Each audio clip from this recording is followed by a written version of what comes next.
Hi, everyone, and welcome to the first session of the Edward Jones Chatting Cage for 2015. We're incredibly lucky to have all-star Charlie Blackmon with us, the Colorado Rockies, a.k.a. Chuck Nasty, with an underscore and a Z, if you're on Twitter, and his beard. They've both joined us. Charlie, thanks so much for taking time out of your day to be here with me and the fans. You feeling pretty good? Feeling good. Thanks for having me, JB. It's totally a pleasure. There's so many questions already lined up and excited. I'm going to go to Twitter first while our fans get their webcams warmed up and cooking. And I got to go first. Teagley Mose wants to know, honestly, as do I, were you the genius behind that fireball gif that I saw you on MLB? Walking down the hall, fireballs exploding. Where'd that masterpiece come from? We've got a really good social media coordinator here in Colorado, and I've always got like ridiculous ideas here.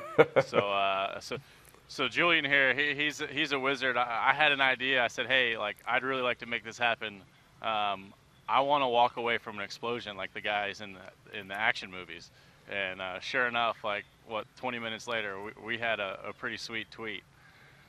He made it happen. That was a pretty sweet treat. And then now the question everybody wants to know: GIF or GIF? Oh, man.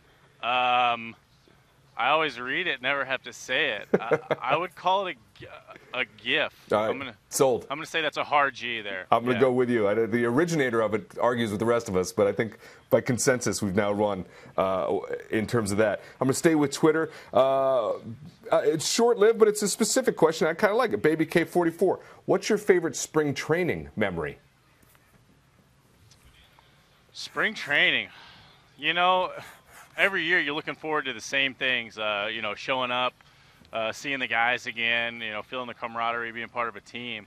But if I have to pick one spring training memory, I mean, it's going to be last year when the manager called 6 outfielders into the office, and I was like thinking, great, like somebody's getting cut. It's probably going to be me. And for him to tell us that we all made the team, 6 outfielders, was just a huge weight off my shoulders. Probably the best memory I've got in spring training, making my first opening day roster. That's a phenomenal memory, and it's great to hear the story told from that point of view, to know that there were 6 and that might not have gone the way you wanted it to, but in the end that it did. That's Charlie Blackmon of the Rockies talking about that experience from spring training. A fan joins us in the cage right now. What's your name, where you're from? What's your question for Charlie?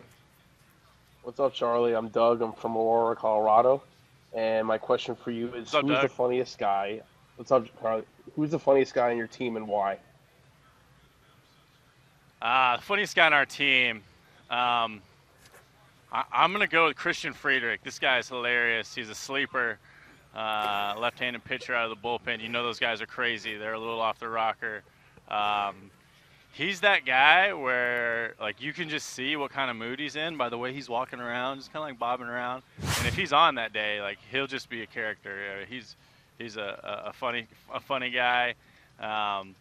He does this thing he calls interpretive dance, which I really hope you guys get a chance to see that. I'll see if I can't snag some of that on video and get it up on Twitter. First of all, that's the kind of scouting we really look forward to here at the Chatting Cage. And 2, yes, we'll need some of that video just for proof of scouting so we can all see what that interpretive dance is about. This is Charlie Blackmon of the Colorado Rockies letting us know what the clubhouse is like there. Speaking of the clubhouse, back on Twitter, this is obviously a big question for those Rockies and for everybody there. Catsby Evans wants to know, what's it mean for the team and for you to have both Tulo and Cargo almost back to healthy to start this season? We've put our eggs in that basket. Those guys are 2 of the best players in the league, and if those guys are healthy, we're going to be much more successful than if they're not in the lineup. It's obvious. Either one of them, they bring so much to the table, offensively and defensively. They have a chance individually to take over a game or influence every single game that you play, and to have 2 guys like that in the lineup at the same time, it can only help us be more successful. This is a great one. Molded Over wants to know, and we'll have to confirm for me, you attended the Winter X Games in January. How was that?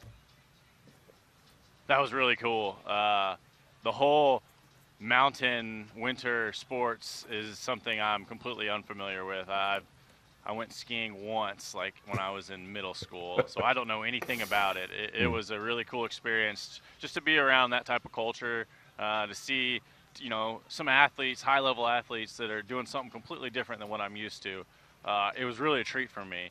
A great experience. It's something that I'm not going to be able to enjoy while I'm playing baseball, but maybe later in life I'd like to try some of that stuff. Second career way down the road as a half pipe specialist. What would it be? What would be the X game that would be you?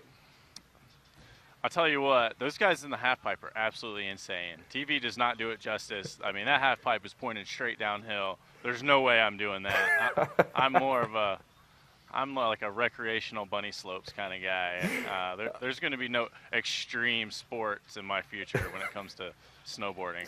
I like that. It's extreme, but for really gentle extreme. It's a very soft extreme. We have another fan here in the cage with us with a question for Charlie. What's your name, where you're from, and what is your question? Hi, I'm Lena from Boston, and I was wondering if there was anything in particular you're working on this spring with your game. Well, that's something that I do every year. Like go into the off season, pick a couple things to work on, and I'll come back and I'll work on it all off season, and hopefully it shows up in spring training. So this past year, I really worked on being able to hit the ball to left field. As a left-handed hitter, I need to be able to hit the ball the opposite field. It opens up the whole strike zone for me. Not only can I pull the ball, but I can hit the ball that's on the outer half of the plate. That's where most of the pitches are going to be thrown anyway. So that's something, if you're watching, I'll try and do more of that this year, is hit the ball the other way with authority. There you have it, folks. What Charlie's working on in spring training as he takes his approach to the 2015 season. Lots to build upon for the Colorado Rockies and for Charlie as an outfielder and a guy at the plate. We will continue the Edward Jones chatting cage. Remember, fans, you can be a part of the conversation. Push that big red button, get in line, and join us right here in the cage. In the meantime, let's go back to Twitter. And this one usually comes up for the offensive guys, and I'm going to go with you on this one, Charlie. Greg Michael Ski, one, in your opinion, the toughest pitcher in the league right now. I mean, it's a toss-up. There's a lot of good pitchers, especially in our division. I hate to give the guy more credit. I mean, it's kind of an easy answer. Clayton Kershaw's tough. I mean, but he's a guy that I see a lot, and having seen him a lot, I feel like I've got a lot of information on him. I know what he looks like. So he's one of those guys that's just going to be consistently tough, makes good pitches, but it's not a guy that that you expect to get you out. I mean, that's a guy where I feel like I have a good chance to be successful off of and get some good swings on him. But there's a lot of good pitchers in the league, and he just happens to be one that comes to mind. He is obviously one of the great pitchers in the league, and somebody you get to see often out there in the NL West. A great NL West season shaping up out there for 2015. Spring, that time of year, we're all excited about the new awakenings, the new beginnings. Fans want to know what's going on. We have a fan with us right now. What's your name? Where you're from? What's your question for Charlie? Hi, my name's Brittany. I'm from Arvada, Colorado, and I have to ask, blue and black or white and gold? Oh, my gosh. Brittany, I'm telling you what, I really hate to weigh in on those Twitter things. I try and pretend like I have better things to do with my life than get caught up in some Twitter controversy. But that black's definitely white and gold. I mean, the dress is definitely white and gold. I mean, that's the only way to see it. There you have it. One of the great controversies of our time has been solved here in the Edward Jones chatting cage. I have to, I guess I have to, before we let you go, I got one more thing to do, and it's a tweet that just came live, and you'll have to correct me if I'm wrong, but this tweet is from Mrs. Chuck Nasty. I don't know if you're aware of that scenario as of right now. And I don't know if you did.